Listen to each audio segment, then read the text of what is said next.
They thought Gil Thorne was just a confused old widower. They thought grief had made him soft. They thought he'd pay whatever they asked and never ask questions. They were wrong about all of it. At 73, Gil had spent 31 years teaching shop class. He'd built additions onto his own house, rewired his own garage, replaced his own windows. He knew what real foundation damage looked like. He knew what real mold smelled like. But 18 months after his wife May died, Gil couldn't trust his own judgment anymore. So when the inspector said his house was falling apart, Gil believed him. When the contractor said he needed $62,000 in emergency repairs, Gil wrote the check. It took his daughter 5 minutes to discover the truth. The cracks were chalk. The mold was spray paint.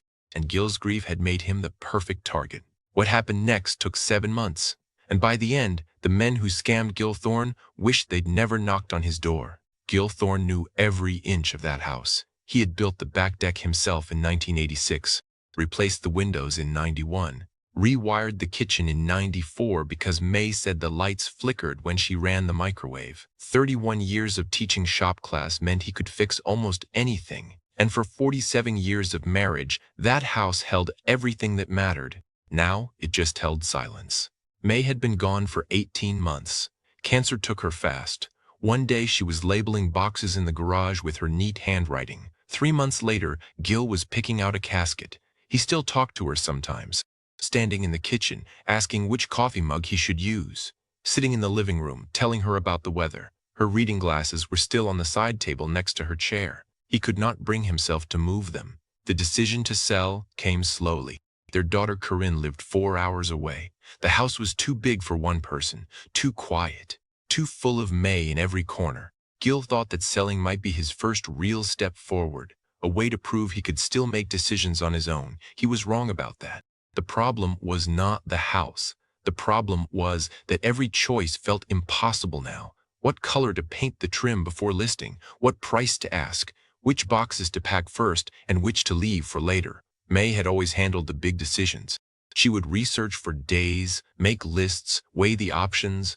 Gil would nod and say, "Sounds right," and then go build something with his hands. Without her, he second-guessed everything. He would stand in the hardware store for 20 minutes trying to pick a paint shade. He would start packing a closet and stop halfway through because he could not decide what to keep. 4 months after listing the house, he had not packed a single room completely. The real estate agent told him to get an inspection before any buyers came through. That way, he could fix problems ahead of time and avoid surprises. Gil agreed. May always said to get a professional opinion when you were out of your depth. The inspector's name was Dennis Pilcher. He showed up on a Tuesday morning with a clipboard and a friendly handshake. He spent 2 hours walking through the house, checking the foundation, looking at the wiring, inspecting the walls. Gil followed him for a while, then gave up and sat in the kitchen. When Dennis came back, his face was serious. He told Gil the foundation was settling in 3 places. He told him there was old knob and tube wiring that was a fire hazard. He told him there was moisture damage behind the walls in the bathroom and the bedroom, and it looked like black mold. The repair estimate was $62,000. Gil sat there and listened. Something in the back of his mind said this did not add up. He had owned this house for 38 years. He knew its bones. But that voice was quiet, and the grief was loud, and Dennis was the professional. Gil signed the contractor's paperwork that same afternoon. The contractor's name was Artie Wax. He showed up the next morning in a white truck with no company name on the side. Gil did not think much of it at the time. Artie was friendly, talked fast, and said he could start right away. He said Gil was lucky Dennis had caught these problems before a buyer's inspector found them. That would have killed the sale for sure. Artie quoted $48,000 for everything: foundation repair, rewiring, mold remediation. He said he could do it for less than Dennis estimated because he knew a guy who could get materials at cost. But he needed half up front, $24,000. Standard practice, he said. Gil wrote the check. Artie's crew arrived the next day. 3 men Gil had never seen before. They did not introduce themselves.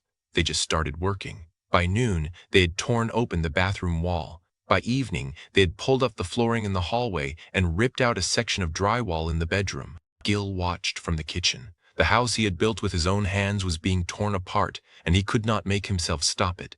Every time he thought about asking a question, he heard May's voice in his head telling him to let the professionals work. So he stayed quiet and made coffee he did not drink. The crew came back the second day. More noise, more dust.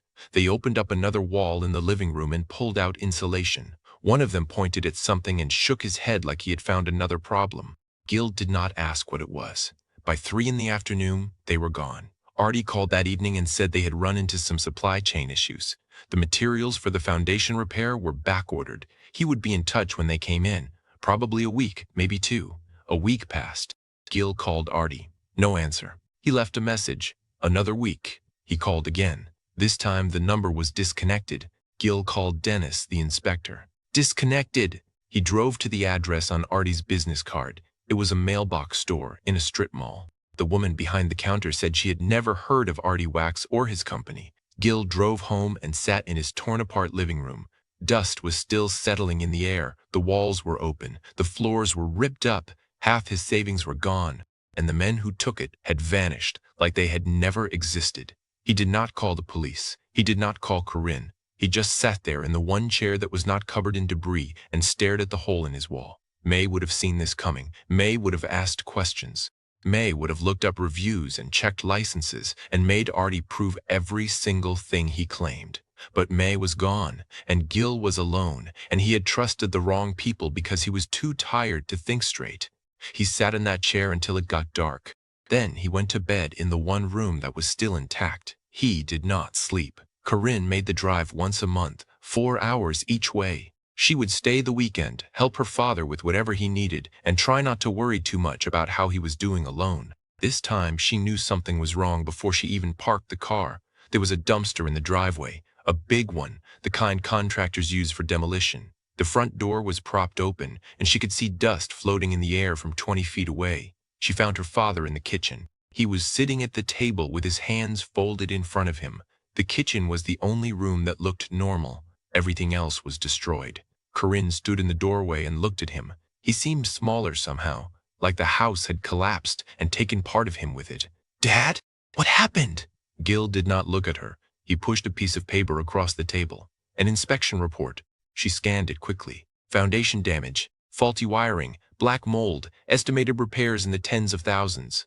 The contractor took $24,000, Gil said. His voice was flat. Then he stopped answering his phone. Corinne read the report again. Then she set it down and walked into the living room. The damage was everywhere. Walls torn open, flooring ripped up, insulation pulled out and piled in corners. It looked like someone had gutted the house and walked away in the middle of the job. Corinne had worked as a forensic accountant for 11 years. She specialized in construction fraud. She had seen schemes like this dozens of times. Fake damage, inflated estimates, contractors who vanished with the deposit. But she had never seen it happen to someone she loved. She walked to the far wall where the inspection report said there was foundation cracking. She could see the cracks from across the room. Dark lines running up from the floor, jagged and uneven. She crouched down and looked closer. Something about the edges bothered her. They were too sharp, too uniform. She reached out and touched one of the cracks with her finger. Her fingertip came up gray. Chalk. The cracks were drawn on with chalk. Corinne stood up slowly. Her heart was pounding, but she kept her face still. She walked to the bedroom where the report said there was black mold behind the walls. The drywall had been torn open. She could see dark patches on the exposed wood. She leaned in and smelled. No mold smell, nothing organic, just chemicals. She touched one of the dark patches. It was tacky, slightly wet. Spray paint. They had spray-painted fake mold onto the wood. Corinne took out her phone and started photographing everything. The chalk cracks, the painted mold, the torn-up floors and gutted walls. She moved through the house room by room, documenting every piece of damage, every lie. When she was done, she stood in the hallway and looked back toward the kitchen. She could see her father through the doorway, still sitting at the table, still staring at his hands. The fraud made her angry. She had seen worse. She knew how to fight it, but her father's face made her want to cry. The way he would not look at her, the way he sat there like a man who had already lost, that was the part she did not know how to fix. Corinne walked back to the kitchen and sat down across from her father. She put her phone on the table between them. Then she told him, The foundation cracks were chalk. The mold was spray paint. The whole thing was a scam. Gil stared at her. His face went through 3 emotions in about 5 seconds. First shame, then confusion, then a flash of anger that flickered and died before it could catch. I knew something was off, he said quietly. I knew it didn't feel right. Corinne nodded. She had heard this before from other victims, the ones who had enough knowledge to sense the lie, but not enough confidence to trust themselves. You need to report this, she said. Police, State Attorney General. Maybe both. Gil shook his head. You do it. You know how this works. I'll just mess it up. No. He looked at her. I'm not doing this for you, Dad. Corinne leaned forward. You need to do it yourself. I'll teach you. I'll help you every step of the way. But you need to be the one who builds the case. Gil's jaw tightened. I'm no good at this anymore. Not without her. That's not true. It is true. May handled everything. The paperwork, the research, the phone calls. I just showed up and did what she told me. Corinne was quiet for a moment.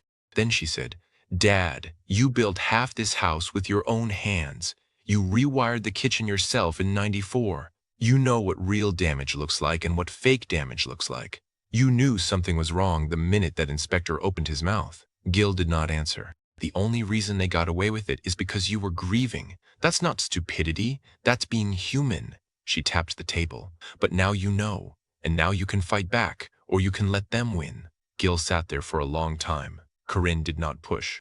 She had learned a long time ago that you could not force someone to fight. They had to choose it themselves. Finally, he said, What would I even do? Corinne almost smiled. That was not a no. She started with the basics. Pull every receipt he had from work done on the house. Find the originals, not copies. Dates mattered. Handwriting mattered. Anything that proved he had already fixed what the inspector claimed was broken. Then she showed him how to request public records. Inspection reports were filed with the county. He could request Dennis Pilcher's entire history. See how many other houses he had flagged. See if the same contractor showed up every time. You're looking for a pattern, she said. One scam is hard to prove, but if they've done this before, that's a case. Gil listened. He asked a few questions. He wrote some notes on the back of an envelope. By the time Corinne left that night, he had not agreed to anything, but he had not refused either. She called him the next morning. He did not answer. She called again that afternoon. Still nothing. Around 9 that night, her phone buzzed. A text from her father. Just 3 words. Found the receipt. It was the '94 rewiring job. May's handwriting across the top. Proof that the kitchen wiring was not original. Proof that Dennis had lied. Gil had gone into the garage alone, opened the boxes he had not touched since May died, dug through 30 years of paper until he found what he needed. It was a small thing, but it was the first thing he had done for himself in 18 months. For the next 3 days, Gil did nothing but dig through boxes. He worked in the garage where May had organized everything. Receipts sorted by year. Warranties in labeled folders. Instruction manuals for appliances they had not owned in 20 years. Her system was perfect. He just had to follow it. He found more proof. The bathroom tile replacement from 2001. The roof repair from 2008. The foundation inspection from 2012 that said everything was solid. Every document was dated and filed. Everyone proved that Dennis Pilcher had lied. By the 4th day, Gil had a stack of evidence 2 inches thick. He should have felt good about it. He should have felt like he was winning. Instead, he sat at the kitchen table at 2 in the morning and stared at May's handwriting on a 30-year-old receipt. She would have caught this in 5 minutes. The thought hit him like a fist. May would have looked Dennis in the eye and asked to see his license. She would have checked reviews before Artie ever set foot in the house. She would have known something was wrong the instant that inspection report landed on the table. Gil had known too. He had felt it in his gut, but he had signed anyway because he could not trust himself, because he was tired, because making decisions without her felt like trying to walk with one leg missing. He put his head in his hands. The receipts were everywhere. May's handwriting was everywhere. And none of it mattered because she was gone, and he was still the same broken man who had let strangers steal his savings. He called Corinne at 7 in the morning. I can't do this, he said. I thought I could, but I can't. She was quiet on the other end. Maybe I should just take the loss. Sell the house as is. Move on. Dad, it's too much. The records, the reports, the phone calls. I'm not built for this. May was built for this. I just built things with my hands. Corinne said she was coming over. Gil told her not to bother. She hung up and came anyway. She found him at the kitchen table. Same chair, same slumped posture. The stack of receipts sat untouched in front of him. She did not hug him. She did not tell him everything would be okay. She sat down across from him and put a folder on the table. I pulled Dennis Pilcher's inspection history, she said. Public records. Took me about an hour. Gil did not look up. 17 inspections in the last 2 years. Every single one flagged critical damage, foundation problems, electrical hazards, mold. Every single one recommended the same contractor. Now Gil looked up. 17 families, Dad, exposed to the exact same scam, maybe more we don't know about. She pushed the folder toward him. You're not the only one, and you might be the first one who can actually prove what they did. Gil stared at the folder. 17 families. 17 people sitting in their kitchens at 2 in the morning, wondering how they had been so stupid. The question isn't whether you can do this, Corinne said. The question is whether you're going to let them do it to someone else. Gil opened the folder. 17 inspection reports, 17 addresses scattered across 3 counties. 17 times these men had knocked on someone's door and walked away with their money. This was not just about him anymore. He looked at his daughter. Then he looked at the stack of receipts. Then he picked up a pen. Show me what to do next. Corinne showed him how to search Facebook, neighborhood groups, community pages, local complaint boards. She typed in the names. Dennis Pilcher, Artie Wax, foundation repair scam. Then she handed him the laptop and told him to start reading. Gil found the first complaint within 10 minutes. A woman in Cedarville, 40 miles east. She had posted 8 months ago asking if anyone else had been scammed by a home inspector who flagged fake damage. 12 people had commented. Most of them just offered sympathy, but 2 mentioned similar experiences. Gil sent her a private message. He explained what had happened to him. He asked if she would be willing to talk. She responded within an hour. Her name was Nadine Howell, 71 years old, widowed. She had lost $32,000 to the same inspector and the same contractor, same fake foundation cracks, same disappearing act.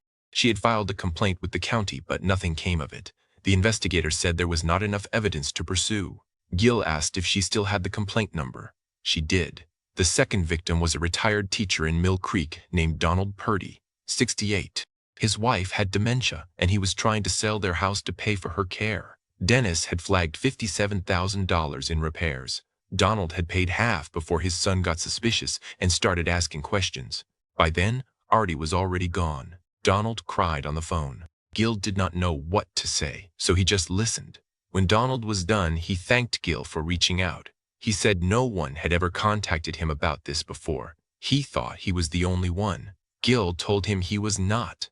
Over the next 2 weeks, Gil contacted every address on the inspection list. Some did not respond. Some had moved. But 7 people agreed to talk.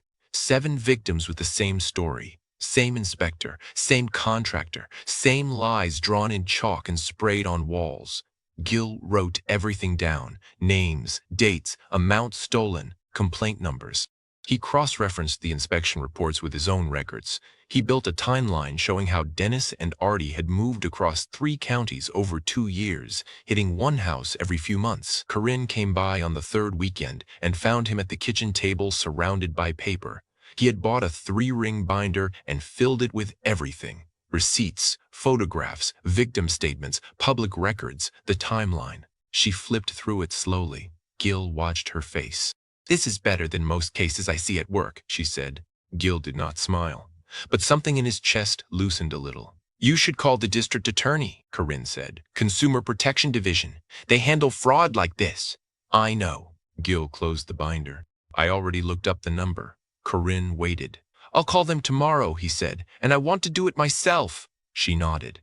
She did not offer to help. She did not need to. The next morning, Gil called the DA's office at 9 sharp.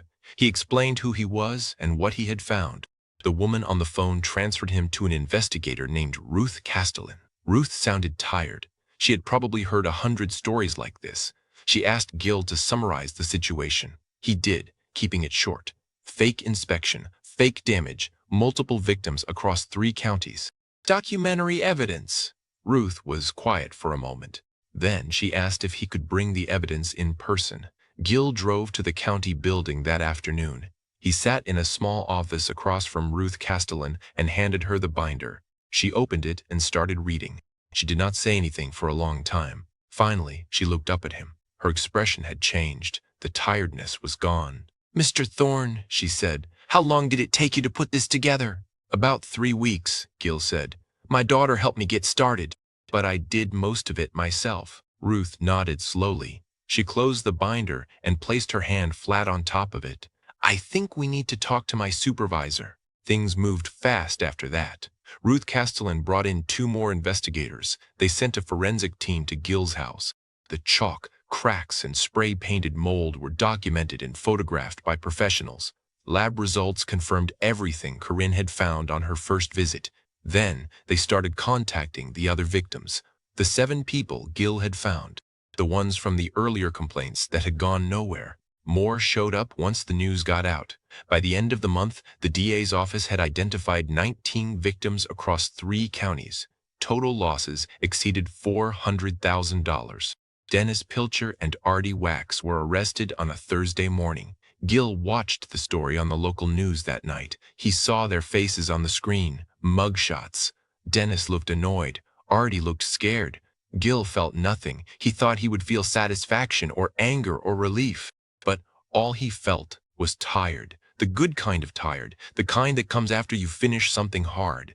2 weeks later, Ruth called and asked if Gil would be willing to testify at the preliminary hearing. His evidence was the strongest. His documentation was the most complete. The DA wanted him to present it in person. Gil's stomach dropped. He said yes anyway. The night before the hearing, he could not sleep. He sat in the kitchen with May's photograph on the table in front of him. It was the one from their 40th anniversary. She was laughing at something he had said. He could not remember what. "I'm going to court tomorrow," he told her. "I have to talk in front of people, explain what happened, show them what I found." The photograph did not answer, but he kept talking anyway. "I know you would have done this better. You would have caught them from the start. You would have asked the right questions and made them prove everything." He touched the edge of the frame. "But you're not here, so I have to do it myself." He sat with her until midnight. Then he went to bed and stared at the ceiling until his alarm went off. The courtroom was smaller than he expected. Wood panels, fluorescent lights, a few rows of seats, mostly empty. Ruth was there. Corinne was there. A reporter from the local paper sat in the back with a notebook. Gil was called to the front. He carried his binder with him, 3 inches thick now. Every receipt, every photograph, every victim statement. He sat down and looked at the judge. His hands were shaking. He pressed them flat against the table to make them stop. The DA asked him to describe what happened. Gil opened his mouth and heard his voice come out thin and unsteady. "My name is Gilbert Thorne. I'm 73 years old. 18 months ago, my wife May passed away." He paused, swallowed, kept going. 4 months ago, I decided to sell our house. I hired an inspector named Dennis Pilcher. He told me my foundation was cracked, my wiring was dangerous, and there was black mold in my walls. His voice was still shaking. He could feel everyone watching him. He wanted to stop. He wanted to let Corinne take over, let someone else finish what he started. But then he looked down at the binder. His binder. 3 weeks of work, May's receipts, his photographs, the victim statements he had collected himself. He had built this. Not Corinne, not Ruth, him. He started talking about the evidence, the chalk, the paint, the 94 receipt in May's handwriting, the pattern of 17 inspections, the 19 victims he had helped find. Somewhere around the 3rd page, his voice stopped shaking. By the 5th page, his hands were steady. He talked for 45 minutes. When he was done, he looked across the room at Dennis Pilcher for the first time. Dennis was staring at the table. He would not meet Gil's eyes. Gil felt no rage, no satisfaction, just a quiet certainty that he had done something right. The judge ruled there was enough evidence to proceed to trial. Dennis and Artie both faced felony fraud charges. The DA's office was seeking full restitution for all 19 victims. 3 months later, both men pleaded guilty. Gil sold the house in the spring, full asking price. A young couple with a baby on the way. They loved the deck he had built in '86. Moving day was harder than he expected. Every box held something of May, her books, her kitchen tools, her collection of ceramic birds that he had always pretended to hate. He packed her reading glasses last, wrapped them in tissue paper, and put them in his coat pocket. He was not ready to let them go. Corinne helped him load the truck. When everything was in, they stood together in the empty living room. The walls were repaired now, the floors were fixed, it looked like a different house. "You okay?" Corinne asked. Gil nodded. He was not sure if it was true, but it was closer to true than it had been in a long time. That night, he sat in his new apartment 4 blocks from Corinne's house. The boxes were still stacked against the walls. The furniture was in the wrong places.